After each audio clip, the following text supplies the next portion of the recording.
Thank you, everyone. So for those of you I don't know, and I can't see everyone's face because of the PowerPoint, but my name is Kathleen Fox Redmond.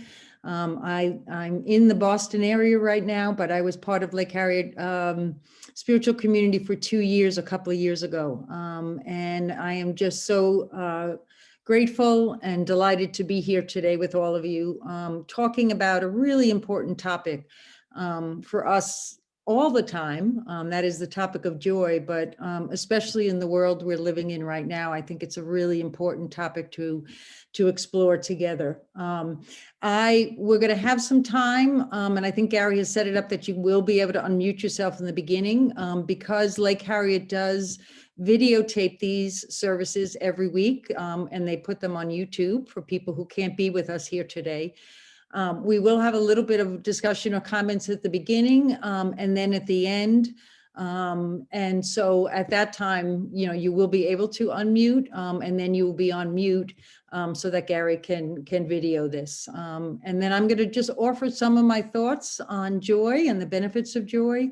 And then we'll have a meditation at the end, and then some time for comments together.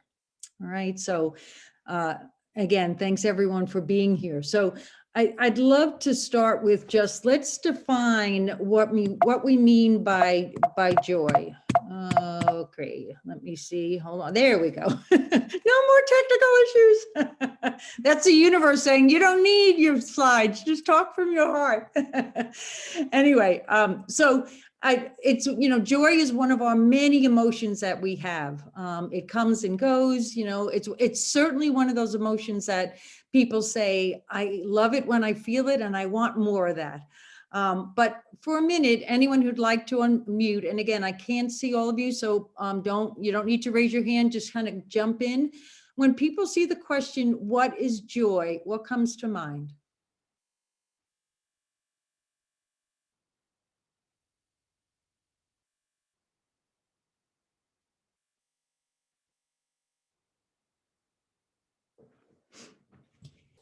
Lightness.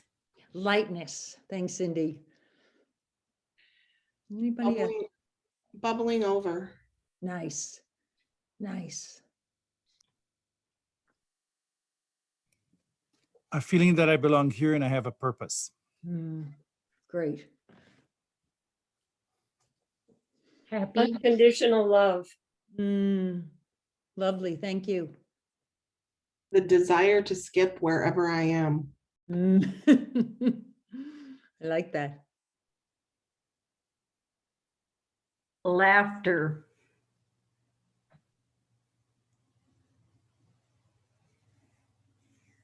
Fullness. Fullness. Nice. Exquisite happiness. Oh, nice. Radiant health. Nice. Carefree, carelessness. Nice.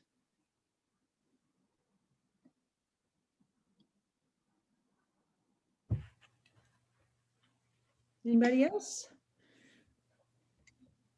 Now, what I want you to do is just for a minute is just to close your, and thank you for those. Those were excellent. Just to close your eyes for a minute and ask yourself a little bit of a different question, which is, what does joy feel like in my body? If you could, and sometimes these emotions are hard to put words to, but when you can think of a time that you felt joy, what does joy feel like in your body? If there's anything different than what people talked about is what is joy? Buoyant. Buoyant. Nice.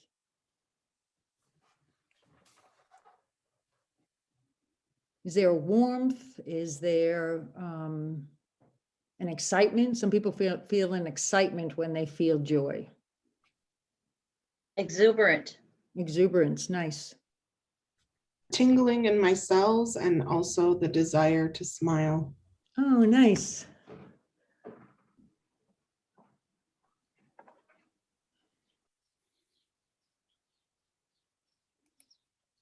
Lovely. Okay, well, we'll have time to come back to some of that, but thank you for that.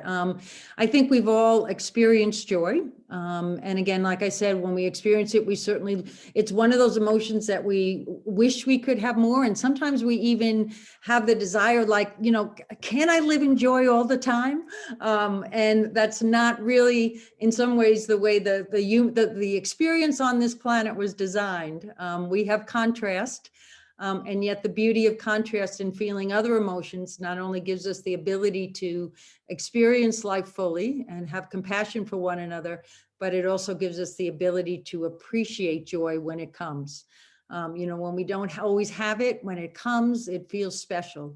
It feels wonderful. So, it is an emotion, though, that we want to learn more about, because certainly there always is a capacity to fill our lives with more joy. I want to talk for a minute, because oftentimes people will ask the question is, what is the difference between happiness and joy? And a lot of people have different thoughts on this, but many people, and I think they also intersect. I don't think it's an either or. There's either happy or joyful, but some people see the difference as that happiness comes more from external circumstances and conditions. So I'm happy that I'm moving to a house that I love, or I'm happy that the sun is shining today. Those external conditions that often change in our lives. And the idea of joy is more of an internal state of being. That feeling we have within ourselves, that even if things may not be to our liking on the outside, we can still have a good feeling inside. And we're going to explore that a little bit more. But again, I think the two intersect in many ways, but that often is a question that gets asked. So we're really focusing today on what is joy and what are the benefits of that internal state, and how do we cultivate that in our lives. So one of my favorite definitions that I heard talk about joy is, years ago I read this, that joy is the freedom of the heart. And I really love that definition because in some ways, when you think of the freedom of the heart, so often we talk about our hearts being broken or our hearts are heavy. But what joy is when we are allowed to let go of the burden and the heaviness of life, or of things that we're thinking about. And it is our true self, our inner child, our playful side. Some people say our wild side, the part of you that can fully express yourself. This is the freedom of the heart. This is what we talk about when we think of joy. We're going to come back to that again, but just keep that in your mind when you think of, what would it feel like if my heart were fully free? So this is just an example of that. This is because when I had this picture, I just thought, oh, I have to share this. This is my grandson. This is Graham, who is 1 year old. But we one day, when you just think of children, you think of joy, because they are pure joy. They don't have that heaviness and burdensomeness that we all carry and have accumulated over life. But one day, this was in his bedroom, my daughter just put him in a bottom drawer, and he just thought this was the greatest thing in the world. And he just kept standing up, and then she'd say, please sit down on your bum, and he'd laugh and he'd sit down in the drawer, and then he'd get up again and he'd giggle and he was screaming. And it just is such a reminder to me of that when I talk about that freedom of the heart, the innocence, which we nowadays, yes, maybe I'm not comfortable climbing into the bottom of my drawer in my bedroom without breaking it, but that carefreeness to just be able to be our true selves without being uninhibited. And his laughter was so pure that day. So anyway, I just wanted to include that picture, but just as an example of what we mean by pure childlike freedom of the heart. So I want to talk for a minute about the benefits of joy. And as you can see, this is a part one. So we all know from research, just like they talk about happiness or joy or gratitude, all those emotions that some people call the good emotions, even though I think all emotions are good in some ways. But the benefits of joy that we know is that, number one, it feels good. right? I mean, we all want to feel good. So that is certainly a benefit of joy. In addition to that, we know from research that joy increases our immune system. It calms our nervous system. It strengthens all the different systems in the body and helps them to work more effectively. We feel more connected to ourselves and one another when we feel joy. We have a greater sense of creativity because when we feel joy, our minds seem to open up to new perspectives and new ways of looking at things. So there's so many things in some ways that increase, the benefits of joy. All these things that we know, joy is good for us. We know that we can't sustain joy all the time. And I heard somebody talk about joy is what kind of keeps lighting the fire in us, and too much fire can burn us out. So it's always the balance in life of joy and then the other things that we experience. But from a simple standpoint, we do know that joy benefits us greatly. And this is my dog and my daughter's dog, who, you think of dogs, and especially golden retrievers with their big hearts, joy to them is always being connected in some ways. So I want to talk for a minute before we get into more thoughts about how do we cultivate joy in our life. I want to talk a little bit about blocks to joy. Because I think this is a really important topic, because I think we all want joy and sometimes, or more joy in our life. And I think sometimes we feel frustrated that it doesn't seem to come as naturally as we'd like it to. So the first one I have down here is a mind-centered heaviness, our ego identity and overactive nervous system. And what I mean by that, and again, the ego, we need our egos to live, but whenever we focus on, leading with our minds, living from a place where we are focused on being in our minds much more than our hearts, it starts feeling heavy, because what happens is all the shoulds come up, all the rules from our childhood, the expectations of the world, all our inner judgments, the judgments of other people. And anytime that we think that that's where we need to stay, it blocks the joy. The second thing is we don't deserve joy. And that might seem weird for some of us to hear. We might think, wait a minute, I think I deserve joy. And I think I've talked about this on other Zooms. I grew up in the Catholic Church. And I think that even though joy was talked about, suffering was talked about a lot more. The image in the church was Jesus on the cross, not the resurrected Jesus. And so much of the message was that, it is our suffering that brings us worth. And I think that there's a way that we sometimes feel like maybe we don't deserve joy, or I'm not good enough to get joy. Like we have to somehow earn joy, and this blocks us from it.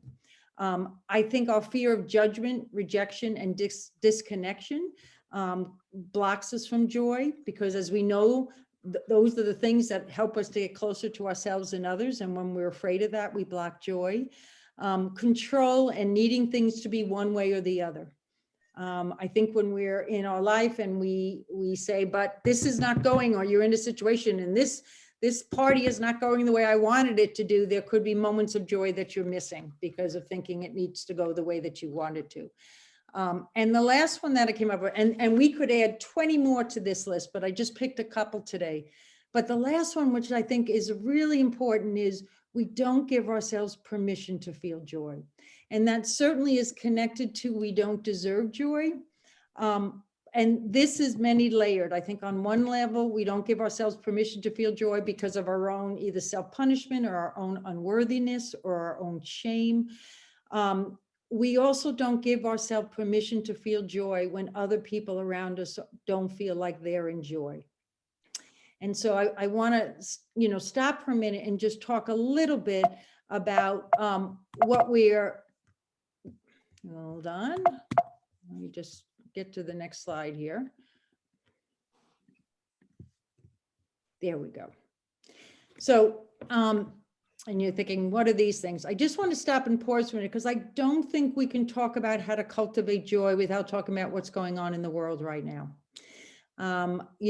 Certainly the pandemic of the last year, and everything that's going on. Gary and I were just having a talk before you all came on, and Gary was saying, well, it looks like we're back to normal with all these shootings that were happening so much more before the pandemic, and now they're back in increasing alarm again. And I was saying, boy, I hope that's not the new normal we're going to, but it seems that every time we turn on the news, there's something else, millions of people dying in our world from the pandemic, the economy, the shootings, certainly all of you who are in Minneapolis right now, so much going on with Black Lives Matter and the Dwayne Wright and George Floyd's trial. There's so much around us. My sister just sent me a picture of Hennepin Avenue all boarded up, and my heart sank. So there's just so much around us that can weigh us down and make us feel like I don't have the right to be joyful when other people are suffering, because so much of what we've learned is to somehow take on the suffering of others and not allow that to do it. So the two pictures I have here just for us to think about is this one on the left here is the eye of the storm. So the idea that, how do we, when the storm is raging around us, how do we allow ourselves to stay in that center place of calm? And I put the infinity circle, even though it's kind of a squash infinity circle, because I think part of the answer to this is that we go in and out of that eye. And that's part of how we live life. Like sometimes we're thrown back out into the storm and we're stumbling and falling. And sometimes we're back out in the storm more resolved and stronger than we were before because we've been in that center. So I think it's really important to talk about, and we're going to come back to this idea of, how can I be joyful when so much is going on? Because my point is going to be, we need to be joyful, or we need to experience moments of joy, even not only in spite of that, but because of that this is part of the answer to all that is going on in the world, is for us to be connected to that emotion, to be connected to that light. I'm going to talk in a minute about ways we can do that. But, I just want us to keep this image that, yes, there are ways that with all going out, we can cultivate and practice staying in the eye of that storm. And it is a practice. But it is essential. And it doesn't mean staying there all the time like we're protected in our little cave, but it means going back to that inner place of joy where we're connected to something larger than ourselves, where we're connected to our true self, we are connected to our heart and souls, and being able to then go out and deal with what is going on in this world. This is a quote from Brené Brown from her book, The Gifts of Imperfection, that I think is a really important one to talk about. Oops, sorry, there we go. Brené says that joy is as thorny and sharp as any of the dark emotions.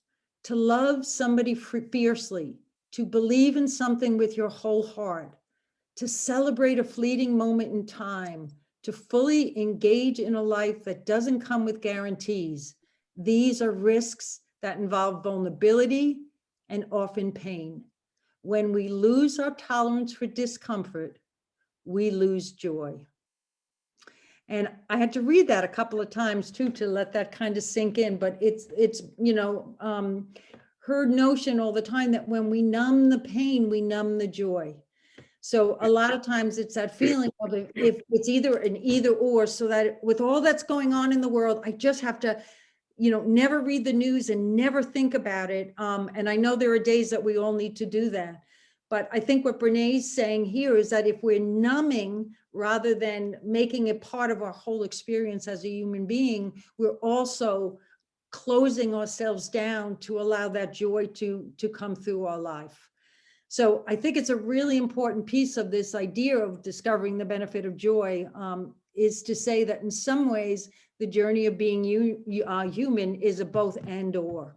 That in some ways, and I love what she says here, that it's about that vulnerability, because one of the beauties of what is going on in the world right now is that we're more interconnected than we've ever been before. Every person on this planet is dealing with this virus, some in different ways than others, but it is affecting the whole planet. And we have an opportunity here to share with each other our vulnerabilities and our pain around what we're dealing with, and not just the pandemic, but everything that has come with that. and all the things that are being unearthed at this time. This is, as we know, a time of awakening, and there's so much, the racism in our country, the injustice that is going on in the world, the injustice that goes on in our government. The Band-Aids are coming off, and it's really more than the Band-Aids. The mass, everything is waking up, and unfortunately, the pain comes up in order for the light to transform it. And then we create the space to experience joy. So one thing I want to talk about with this, and I just talked about creating space. And I think that when we talk about cultivating joy, I think a lot of it is about an intentional response to whatever arises in our life. And when I was in college, one of my favorite books that I read was Viktor Frankl's book, and Man's Search for Meaning. Sorry, I just went blank for a minute. And there is one of the quotations from that is, between stimulus and response, there is a space. In that space is our power to choose our response. In our response lies our growth and our freedom. So I think this is a really important quotation in our discussion of joy, because I think there is a lot of the approach that we have to whether what's going on in our life or just our own daily lives and I think this has been the gift of COVID, is creating space in our lives to really look at what truly matters, to really look at of slowing down and being more intentional about our responses, so that whatever comes up, we respond from that place of light. We respond. And then if joy is the freedom of the heart, well, what would it mean to respond to things from that space, as opposed to from our fear? And the other thing to consider is, when we do, what arises in us is fear. How do we respond to our fear? So it's not always what comes up.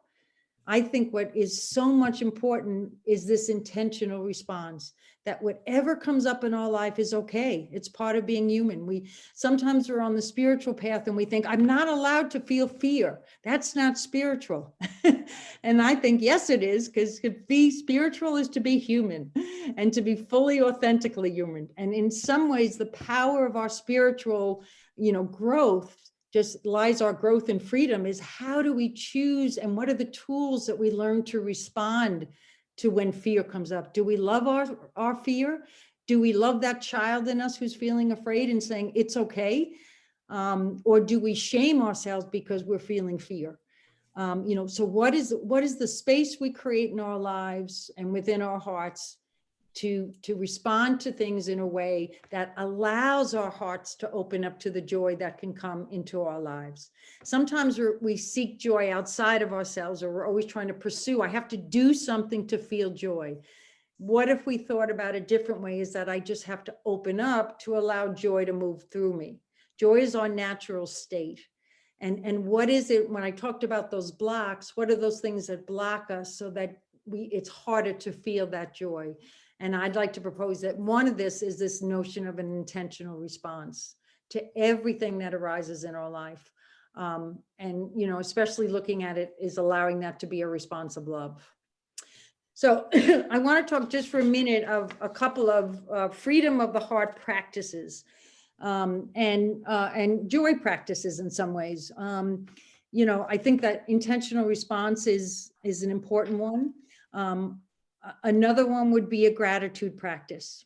That at any time something comes up, you can say, yes, I'm feeling afraid, or I'm feeling vulnerable, or I'm feeling worried or anxious. And soothing that as you would a child, with love, with compassion, with kindness, but also saying, sometimes we can shift that to also say, and what right now about this situation am I grateful for? If we truly believe, as I do, I don't always live it, but I truly believe that everything is here to help us in this life, then, anything we experience, what is it about that, that we can somehow see the goodness in that, or be grateful? So certainly a way to put ourselves into deeper joy sometimes is just to sit and to make a gratitude list, or to think about what is one thing from today that I am so grateful for. There are days that I have been overwhelmed by COVID, or not seeing friends and family, or, doing the things I used to do. And I think amazingly, like, wow, I have a safe space to live. I have food on my table every single day. I have good friends and family, and some people are all alone during COVID, really disconnected. So, in some ways, just shifting ourselves from everything that's going on, but being able to say, what am I most grateful for? And being able to, and again, gratitude is a practice. And I think we have to be careful of not making gratitude a way to shame our emotions. Like, I can't feel that. I just have to feel grateful. I'm feeling really frustrated right now. Oh my gosh, I'm just supposed to feel really grateful, but I don't feel very grateful right now. That's not the gratitude I'm speaking of. I'm really speaking of a gentle gratitude that can help you hold a space for both. I can be, afraid or anxious, and I can also feel some gratitude. And I think that's how we start, as Abraham Hicks talks about, we just slowly start relieving ourselves of the anxious or feelings that don't feel very good, and getting to a better place where we can feel more comfortable and more at ease and more at peace. I think vulnerability is again, a practice of the heart is vulnerability. I think the only way we can access true joy is when we allow ourselves to be fully seen by one another. And that is sometimes that starts by being fully seen by ourselves, more than in addition to being fully seen by others. But how are we honest with ourselves? How are we, challenging ourselves to tell the truth to the people we love? I'm on a weekly Zoom call with my siblings this past year, and it's been such an incredible gift. I'm one of 8 children, and at the beginning of Zoom, and one of my brothers had also had surgery, so we called to connect in on him. But we've been doing this every Saturday for a year, and it's been really amazing. And the healing that has gone on has been incredible, as people have opened up more and shared. And each of us are telling stories about our past that we didn't know about each other.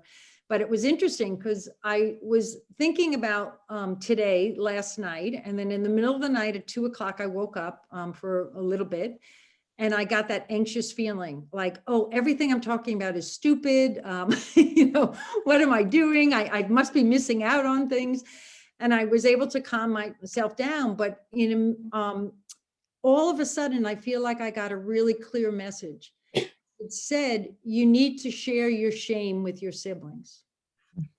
And it was that is your door to freedom of the heart.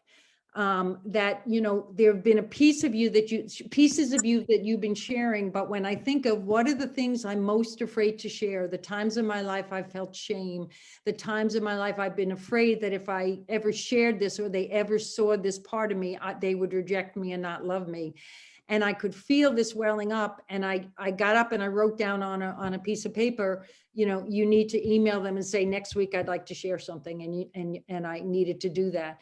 And I think part of it was also challenging myself as I'm sharing this with all of you, of what are the ways I can be more vulnerable and open my heart more. So, and I will say that as soon as I named that and wrote that down, that I decided I was going to do that, I calmed down. I just felt something left my body. That anxious feeling left my body. And it was pretty powerful in the middle of the night. So anyway, I wanted to share that with you, that power of taking risks to be vulnerable with one another, even when it feels uncomfortable, even when it feels painful, and creating safe spaces to do that with each other. I also think anything that we have done with bringing ourselves to the present moment in the now, I think we can think of things that brought us joy in the past, but I think the moments of joy are right here, right now. And I think the more we're able to stop when our mind is going crazy from either the past or the future, and just say, what is around me right now? I think that brings us into our hearts and brings us into joy. Anyway, I want to just talk just about a couple more things, and then I'm going to do a little meditation, and then I want to have some comments. I was thinking about this, thinking, boy, so much there is to talk about on this topic. And I have my challenge in life is, as somebody said to me, you like words. And so it's hard for me to be concise and to be brief. So I'm trying to do that today. But I found this quote from Rumi, and I thought it really kind of encapsulated a lot of what we're talking about today, which is when you do things from your soul, you feel a river moving in you, a joy. So that challenge again of how do we do things? How do we be present? How do we be open-hearted? How do we do things from an accepting, allowing, loving place and a vulnerable place that allows this joy just to move through us rather than feeling like there are things intentionally we have to make happen in our lives in order to feel joy. And when we do things from our soul, which is the same thing as doing things from our heart, we are in our true selves and we feel that movement moving in us much more than other times. So I just want to end with talking a little bit about the benefits of joy, part 2. And if some of you may be aware of David Hawkins' book, The Power versus Force. And I think, you know, I started with part 1 of saying it makes us feel good. It makes our immune systems better. It makes us more connected, more, you know, happier, all those things that we desire from life. What we need to know too, and that's why this is so important right now, that joy affects the well-being of our planet and of one another. So when we feel joy, it affects literally the energy and vibration of the planet. David Hawkins did he's a scientist who did, it's called attractor research, but there's levels of consciousness between 0 and 1,000, where shame is like a 20 and enlightenment is at 1,000. Enlightenment is like Jesus. You know, many people have not gotten to that level, but the emotion of joy and the level of consciousness at joy is at 540. That's not so important for all of us to be aware of right now, or what that means. And that's really those that are really advanced spiritual teachers, almost like saints, that even get to that level, because anything above 200 raises the frequency of this planet. And so, but what I love about what David Hawkins does is he talks about that this isn't, you know, for me, there are a few people that are in this state a lot, but any time, any moment, we are in, that we connect to that feeling of joy, we connect to the truth within our hearts, we connect to that light, we are impacting the planet, we are impacting our families, we are impacting our co-workers, we are spreading light. And even though we can't see that, that is happening. And this is scientifically based. And I think when we start connecting to that idea that joy not only feels good, but it makes us feel part of something bigger than ourselves. It connects us to one another. It makes us believe that this planet is evolving. Human consciousness is evolving. And even though it feels painful at times, we're moving to a better place. And we are part of that. So that whenever we, you know, can get into that place and lovingly be present to ourselves, whether in joy or anything connected to that, we are affecting the planet in a major way. So my ending thing, and I know you're all very familiar with this quotation, which I loved, and I got tingles when I watched her speak at the inauguration, and Amanda Gorman said this: there is always light if we're brave enough to see it, if only we're brave enough to be it. And I'm ending with this quotation before we do our meditation, because that to me is the essence of why it is so important for us to connect to joy, and why it is so, as in any way that we all can. And again, even if it means that that's our response, a gentle response to what we're feeling when we're feeling lower. But every time we intend joy, every time we connect to that light within us, and we're brave enough to do it, the world is a better place. And this is what the world needs right now. We are all coming into integrating our minds and our hearts, and we are, you know, our egos are diminishing and we are bringing, there is a greater embodiment of light going on in this planet, whether we see it or not. And I believe that with my heart and soul, and I know it. And I hold on to that, every day, because it's the way it helps me to get through this and helps me to feel like I'm a part of this. So again, something greater, part of something beautiful. There's a really great song that says, that's called Part of Something Beautiful. And the words of it is, may the grace of God be with you always in your heart. May you find the truth within you from the start. And may you know that you're part of something beautiful.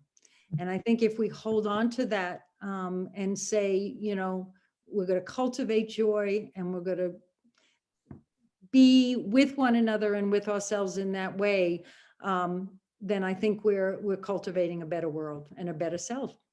So what I'd like to do right now is just to take 5 minutes or so just to do a brief meditation, and then we'll have time for some comments. So please make yourself comfortable. And again, if you can do feet on the floor, if possible. Close your eyes unless you're driving or in a place that you can't do that.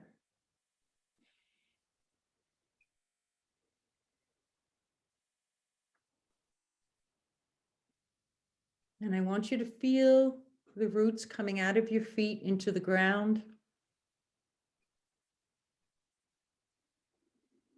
Again, I want you to open your top of your head, your crown chakra.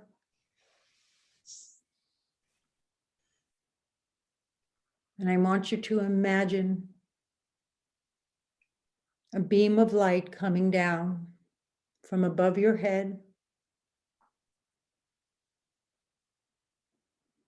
slowly entering your head,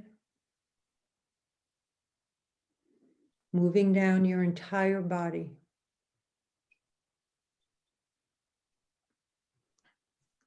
Circulating warm air throughout your body.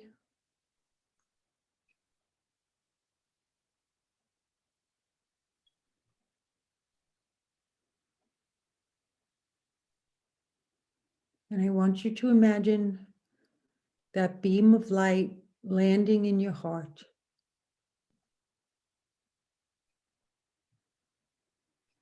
And I want you just to slowly, I ask you just to slowly breathe in and breathe out, releasing what needs to be released, allowing what wants to come in. Letting your mind and your body be exactly where it is right now. And as you breathe in, that beam of light gets larger within your heart.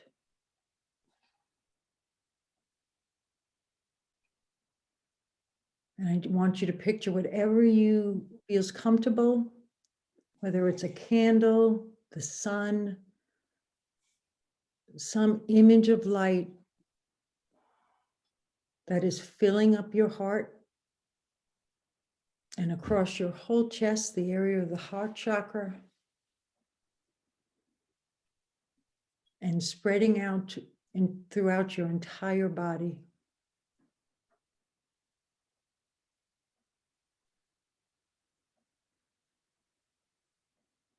And allow that light to slowly, like a river, flow into every part of your body. And feel the warmth of it. Feel the gentleness of it.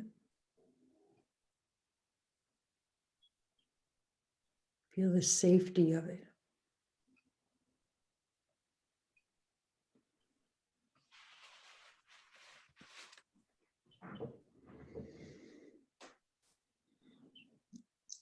And imagine your body feels like a whole being of light.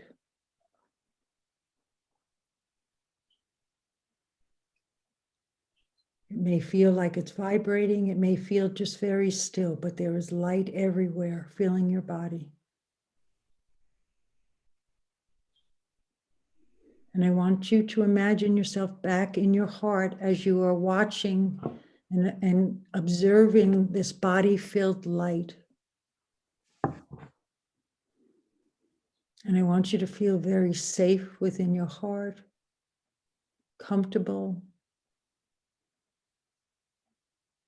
You can sit on a cloud, a cushion, anything that makes you feel at home and safe and joyful.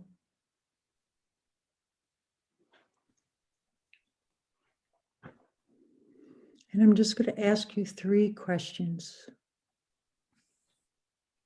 And I just want you to try to feel the questions and be in the questions and allow yourself to just be present in the moment to these questions. What if there was nowhere, no one to be? Right now, what if there was no one to be? No expectations, no right or wrong, no working hard to create yourself. What if there was just no one to be? And just feel that.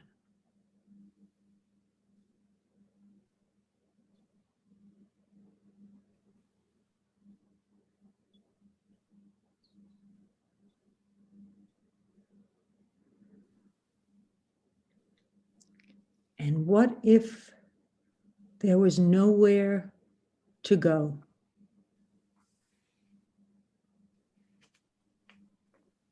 No past or future, just right where you are right now. What if there was nowhere to go?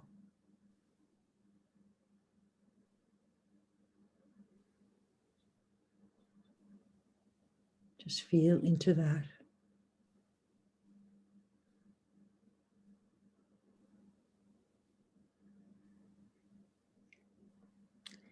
And what if there was nothing to do?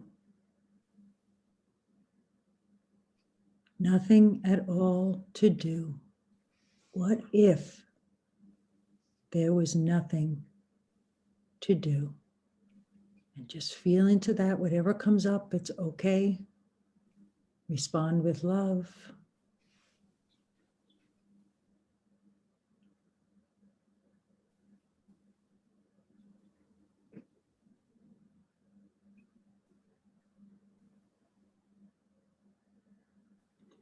Imagine a ball of light, a circle of light. It's not only around your entire body, but around your heart, holding you safe.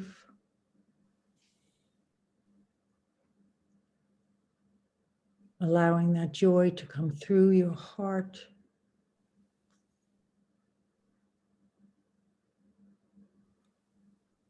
Allowing you just to be in love in this moment. And allow love to come through you. And allow the light within you to flow.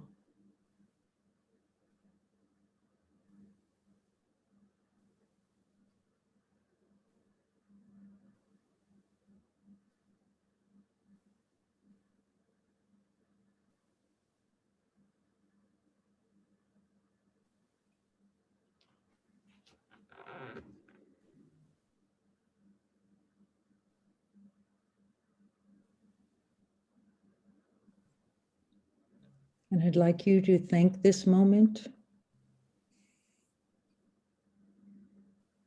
Thank the questions. Thank your heart, your mind, everything that is you.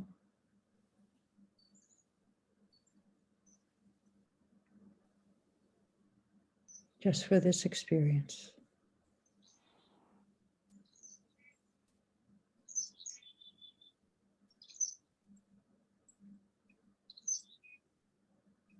And then slowly feel your feet. Feel your body in your chair or wherever you are. And slowly bring yourselves back.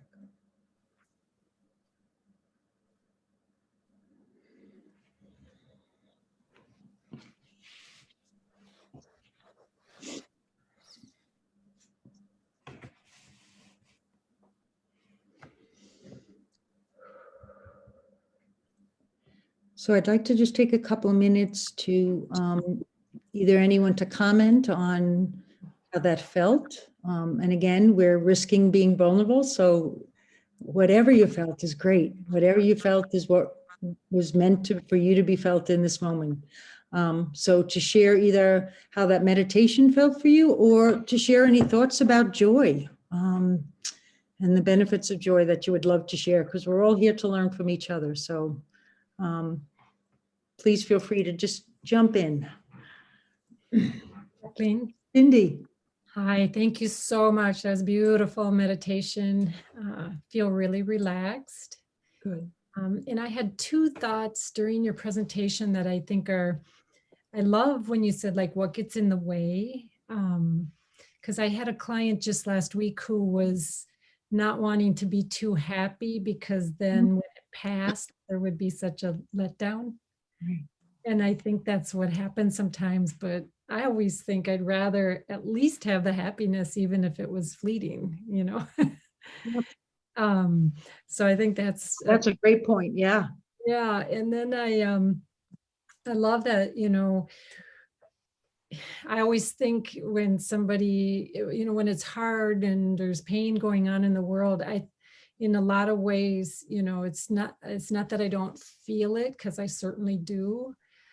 But I also have this kind of thought that I can't afford to not feel joy, you know, like you said, it's like, I feel like it's a responsibility to try to bring the level up. Yeah. And so, you know, I have to sometimes, you know, just allow the other stuff to go through because that's a part of it. And then try to, like, I love your words when you said intentional response. That's such good wording. Because it is like I can feel in the muck, and then I have to, you know, be intentional about getting out of it and raising, you know, because I know it helps elevate. Right. Thank you, Cindy. That's great. And what I've learned too is, because I used to use the shame to try to get myself out of the muck, you know, like, you know, you shouldn't be ashamed. And what I found is, you know, when you think of love is high vibration, joy is high vibration. So when we bring love and joy to being in the muck, Yeah. we're already elevating ourselves. You know, we're using the energy of high vibration as our response. And to me, that's the most important, not where you are at the moment, you know, but bringing that response to whatever we do. And it's not denial. It's No. like, it's choice. It's acknowledgement actually of it. Yep. Thank you, Cindy. Thank you. It was a really nice to be on. Hi. Just to tie in a few things that struck me when you were talking about creating space, I was asking myself, how do I do that? How do I create space? Well, this meditation was a good example of creating space. And then Cindy talked about being intentional. Well, I figured out a couple ways I can intentionally create space. One of them is just unplugging from the outside. So turning off the television, not watching any news, and then turning off my cell phone for a period of time. I can do that. I know I can do that. Good job, Ella. Way to And go. then the hardest part for me is just making sure that I have a consistent time to meditate. So that'll be the other thing I'll work on. Right. Well, that, you know, I actually didn't mention that, but in terms of joy practices or freedom of the heart practices, meditation, stillness is key. Absolutely. Thank you, Ella. Especially when you're in that beautiful place, you know, how could you not feel joy?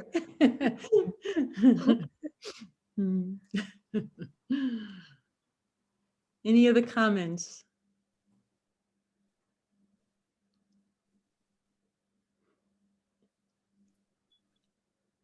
Were the And- birds coming from your place, Kathleen? What? Say that again, Cindy? Were the birds coming from your, No, were we hearing birds? yeah. Maybe they are, and I just didn't hear them. They could be. I have a lot of number of birds right outside this window, so maybe they were.